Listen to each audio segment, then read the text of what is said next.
저는 아무것도 들은 게 없습니다. 안 되세요. 위생제품센터로 오세요. 안녕하세요. 저는 CS팀 김미연 주임입니다. 안녕하세요. 저는 위생제품센터의 김태희 주임이라고 합니다. FAQ가 너무 많아서 이런 영상으로 제작하면은 저희도 좋고 업체분들도 보기 편하시게 이렇게 영상으로 만들면 좋을 것 같아서 참여하게 됐습니다. 저희 센터는 식품의약품안전처에서 관리하는 품목 중에서 식품용 기구용기 또는 포장지 그리고 위생용품까지 기관 지정을 받아서 자가품질 검사 또는 의뢰 시험을 진행하고 있습니다. 이게 제일 많이 들어오는 질문 중에 하나긴 하는데요. 회사 홈페이지로 들어가 보시면 여기가 메인 화면이에요. 여기서 첫 번째 아이콘으로 들어가신 다음에 여기 위생용품, 식품용 기구 탭이 있어요. 여기로 바로 들어가시면 다운로드 바로 가능하십니다. 이게 지금이지 않나요? 네, 신청서 양식이 아무래도 많이 들어오는 편이에요. 시험 기간은 접수 후에 선 결제 시스템이고 수납 확인이 된 날로부터 7일 정도 소요가 됩니다. 시험 비용은 저희가 접수하고 나서 견적서를 택배 접수 같은 경우는 메일로 송부를 드려요. 그거 보시고 이제 수납해 주시면 시험은 들어가는데 견적 비용은 이제 재질별로 시험 항목이 달라서 다 다르거든요. 일단은 대략적인 금액은 홈페이지 들어가셔서 확인이 가능하시고 전화 주시면 간략하게 구두상으로 설명드리고 있습니다. 네, 온라인 접수는 위생제품센터 쪽은 가능하고요. 저희 회사 홈페이지 들어가셔서 일단 회원가입을 먼저 하셔야 되시고 온라인으로 이제 시험 항목을 선택을 하시고 나서 가능하신데 일단 신청서 파일을 먼저 첨부하시고 담당자분이 검토를 하시면 이제 메일로 시료랑 신청서랑 사업자 등록증 동봉해서 보내주시면 이제 접수는 가능하세요.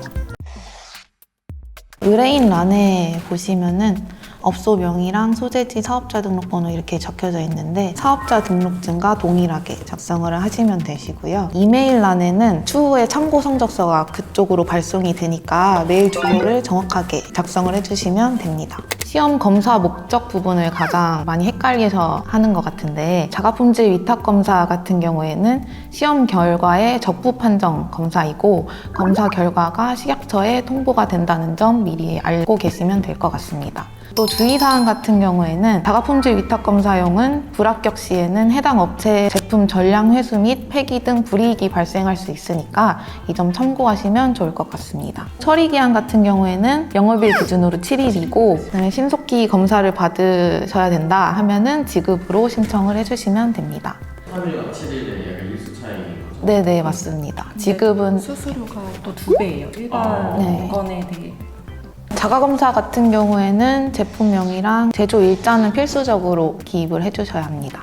보통 저희가 처음에 받아서 전달을 연계를 해드리는 건데 저희 쪽에서 이제 최대한 검토를 해서 연계를 해드리고 있어요. 나중에 또 확인을 하셔야 될 수도 있으니까 그리고 제품명이랑 재질, 제조일자 적으시고 나서 성적서가 발급이 됐는데 간혹 수정을 해달라고 하시는 경우도 있어요. 요거는 수정이 안 되거든요. 저희 성적서 발급되고 나서는. 꼭 물어보시죠. 네, 한 번만 바꿔달라고. 안 되세요. 안 되세요. 안 되세요. 위생용품 시험검사 의뢰서 같은 경우에는 식품용이랑 되게 비슷한데 좀 다른 점이 품목이 있거든요. 의뢰하시는 것들의 이제 품목을 체크해 주시면 될 것 같고요. 품목 제조 신고 대상 제품이 따로 있는데 세척제, 헹굼보조제, 그리고 일회용 기저귀, 물티슈 이런 것들은 품목 제조 번호를 기재를 해주셔야 되고요. 세척제랑 그다음에 헹굼보조제 같은 경우에는 표준 사용량 또한 같이 기재를 해주셔야 합니다. 이 점이 식품용이랑 조금 차이가 있는 것 같아요. 주로 시험 대상이 무엇인가요? 식품이 닿는 부분을 시험 대상으로 하고요. 예를 들면 이제 밀폐 용기 같은 경우에는 이제 용기 안쪽 면이랑 이제 뚜껑도 같이 시험을 하고 있고요. 간혹 가다가 이제 용기의 외부나 아니면 손잡이 같이 식품에 닿지 않는 부분들도 요청을 하시는 분들이 계신데 이 부분은 이제 시험 대상이 아니어가지고 기준치가 적용이 되지 않지만 업체에서 요청을 하실 경우에는 이제 자가 검사는 안 되시고 참고용이나 거래처 제출용으로 해서 주남 정함으로 기준치 없이 결각치만 나가게 됩니다. 동일한 재질인데 크기와 모양 또는 색상만 다른 경우 각각 해야 하나요? 식품용 기구용기 같은 경우에는 동일 제품의 크기와 모양만 다르다면 하나의 제품으로 볼 수 있으나 색상이나 용도가 다를 경우에는 각각 접수를 해야 됩니다. 예를 들면 동일한 재질인데 색상만 다른 일회용 빨대 같은 경우에는 각각 진행을 하셔야 되시고요. 동일한 재질인데 플라스틱 커트러리 제품, 숟가락, 포크 아니면 젓가락 같은 경우에는 각각 시험을 진행해야 합니다. 왜 굳이 여쭤봐도 공전에 그렇게 나와요. 기구용기의 경우 분리가 어려운 서로 다른 재질로 구성되어 있는 경우는 어떻게 해야 하나요? 식품과 접촉하여 사용되는 부분의 재질이 두 가지 재질로 분리가 되지 않을 경우에는 두 재질에 대한 시험 항목을 모두 적용을 하고 대신에 이제 중복되는 항목의 경우에는 보다 더 강화된 규격의 기준을 적용하고 있습니다. 수입 제품에 대한 시험이 가능한가요? 라는 질문이 있는데요. 기구용기 포장 같은 경우에는 저희 연구원은 자가품질 위탁검사 기관으로 국내에서 제조업 신고를 하고 제조하는 업체 대상으로 시험을 하도록 인정받은 기관이기 때문에 수입 제품 같은 경우에는 식품 등 위생검사기관으로 지정받은 곳에서 진행을 하시면 되겠습니다. 다만 해외에서 제조해서 들어오는 주문자 상표 부착 OEM 같은 경우에는 자가품질 검사와 동일하게 시험 진행 가능합니다.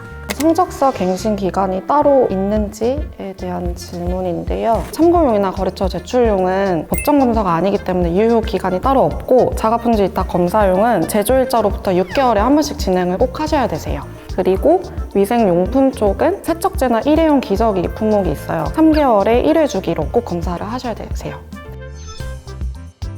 제품이 계속적으로 생산되어지기 때문에 연구 사용 제품이나 아니면 생산이 중단 제품이 아니라면 새로운 제품에 대한 시험 검사는 계속 진행이 필요할 것으로 보여집니다. 저희가 전화 상담이 많으니까 그런 거를 줄이기에는 이 영상이 많이 도움이 될 것 같아요. 저희 센터로 의뢰를 많이 해주시면 좋을 것 같습니다. 신속한 처리와 정확한 시험 결과 위생제품 센터로 오세요.